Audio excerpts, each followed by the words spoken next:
Hello, so this will be the second video for chapter 3 for HRM-135. The first video, I really just isolated the simple buyback or simple payback method. And the simple payback method is very much related to some of the things that we're going to be continuing to talk about. It was just a very concise little video to get you thinking about some of the things that we have to think about when we're planning to spend money on our building and where the money goes and things like that. We're going to get into a little bit more detail with the rest of the chapter. So what we have here, all right, so the cost of construction versus cost of maintenance, that was actually covered in, that part of the chapter was covered in my first video. But we're also going to talk about expensing or planning for the expenses, all right? This costs a lot of money. We have to plan for it. We can't just decide today that we're going to do some remodel and pull money out of thin air. So it has to be planned for. We're talking about the reserve replacement fund, the life cycle cost analysis, which is very similar to the payback method as far as what's considered. It's just a very detailed way of looking at things. And then the rule of three, which is a method of persuading people that have the money, that make the decisions, that make the final decisions, that whatever plan that you've come up with, however you made it, it's just a way of convincing them that we need to go through with it. All right, so let's get started. All right, so capital expense planning is hospitality facilities and equipment will need to be replaced. All right, the upgrades, remodeling over time. To ignore this fact is to set yourself and your business up for failure. To just sit there and say we've spent this money, that's all the money we're going to spend on this, and we're just moving forward. Sticking your head in the sand in business does not work. You will go out of business. All right, if that's your business plan, it's a bad one. All right, renovations and major equipment replacements are considered to be capital expenditures. CapEx. While these expenditures might increase the revenue due to how they impact customer value, what makes it what makes an expenditure a capital expenditure is how it relates to the real estate value. All right. So if we have two hotels and one is beautiful, brand new, even though it's 100 years old, it looks beautiful and brand new because they just did a huge remodel, and you got one that's run down. Everything else is equal as far as square footage and all that other stuff. The brand new looking one is going to be more valuable, right? The resale value, if I was to sell that piece of property, forget about the business part of it, but just the property, the newer one, the one that has been maintained, and the one that's had those capital expenditures, is going to be more valuable than the other. That's the bottom line. Okay, so you should operate on a 5-year budget. What does that mean? And it took me a while to figure this out because it's somewhat confusing. We're not saying that every 5 years we should do capital improvements. What this saying is, if we know the cycle of an improvement is 20 years or 15 years, right? So we're going to get into how often we should do remodels and stuff, but let's just talk about major pieces of equipment. If we know that one piece of equipment lasts us 25 years, one lasts us 10 years, that means that 5 years out from that expected time, we should start budgeting money for it. Okay, so when we have a budget, and I think I did an example. Yes, I did. All right. So we know that things have an estimated life expectancy. If a piece of equipment has an expected life expectancy of 20 years and it was bought in 2012, that means that in 2022 or 2032, it needs to be replaced. We should start putting it into the budget. We should start allocating money into the budget in 2027. All right. Now, that's on a 5-year. Not everybody's going to do 5. Smaller companies can't afford to start allocating money for something that's 5 years out. They might do 3 to 5 years. Bigger companies might do 5 to 8 years because they can do that. But in the past, it was 8 to 10 years, and that to do that 8 to 10 years out, that's very expensive. All right. So we need. In the past, business always tried to err on the side of caution, if you will. If we need to replace something every 20 years, then every 10 years is going to start showing up in the budget, because just in case. Just in case is expensive. It's important, but it's expensive. So that's why we moved from 8 to 10 years to 5 to 8. And then for small companies, anything more than 3 to 5 is just unrealistic. All right. I hope that explains that. Okay, so remodels. Even though things might be working great in a hotel or restaurant, so like I said before, we have that cycle of a piece of equipment 10 years, but we also have a cycle of we're going to have to spend money on remodels every so often. We cannot keep things the same. And it's not just even remodels as far as just for the sake of remodels. Sometimes um, technology changes. So a big part of the remodel might be putting new technologies in there and stuff like that. So we can kind of have a good idea of how often we want to do this. Every 5 to 7 years, we're doing that soft remodels. We're changing some furniture. We might be changing the bed linens, the curtains, things like that in a hotel. In a restaurant, we might be rearranging the furniture or replacing furniture in the dining room, kind of changing things, but nothing very expensive, nothing crazy. All right. Maybe paint the walls, something like that. Major renovations, carpets, bathrooms, adding walls, taking down walls, stuff like that. That might be every 10 to 14 years. All right. The reason why we do that is customers' tastes change, styles change. We do not want to be behind the times, right? We're trying to maintain an edge, a competitive edge.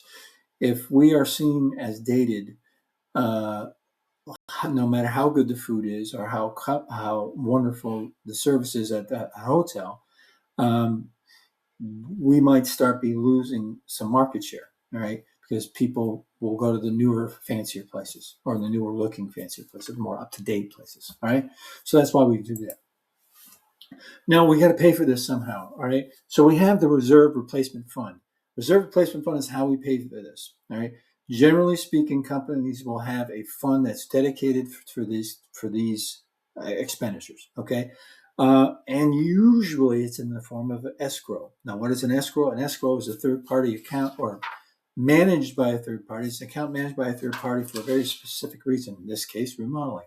That means that it's not our general account that, if you put your remodeling fund in your general account and then there's another emergency or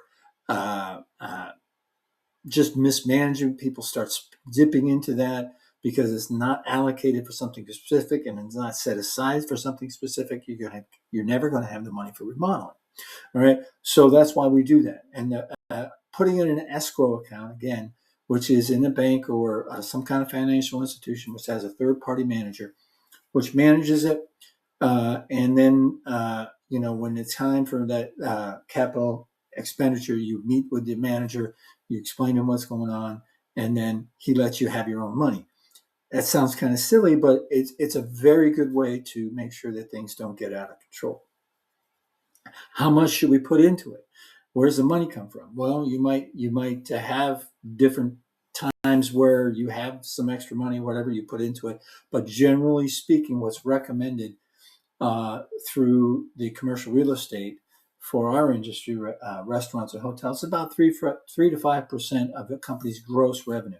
Well, that's pre-tax revenue. So a year, if we take in $1 million, we're looking at about 30,000 or 300,000, or I don't know.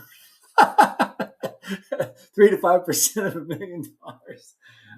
So yeah, it's at $30,000 to $50,000. I'm pretty sure I got that right. It's been a long weekend. All right, so that's what we want to look at. All right, so I kind of threw myself off there. So let's move forward. All right, why have an account? Why not just come up with other ways? Well, if we don't have an account, we can't just go into the operational budget, because the operational budget is for operations, right? So how are we going to do it? We got three different ways, or there's probably more ways, but there's three most common ways to get money for a remodel or for a capital expenditure. If we don't have a reserve account, would be get a loan, sell an asset, and sell equity. None of these are inherently horrible, but none of them are inherently good. They all have their problems. Getting a loan, what's the problem with the loan? That lessens the value of the company, because now instead of being able to say that our value is everything that we have, our value is everything we have minus the money that we owe the bank. And owning the bank doesn't come for free. So you'll have finance charges and things like that. So getting a loan is expensive. Okay. It might be the only option for some things, but it is expensive. Sell an asset. What does that mean? If we are a multi location company, restaurant or hotel or something like that, we have 4 or 5 different locations.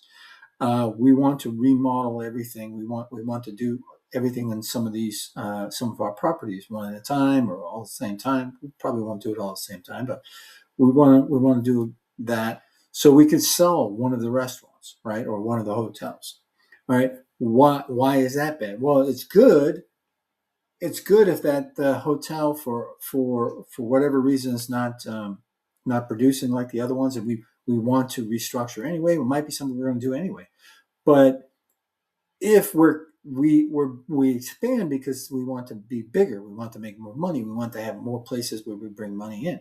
If we sell off a fifth of our inventory or buildings, we're selling off a fifth of our revenue producers, right? So that can be a problem.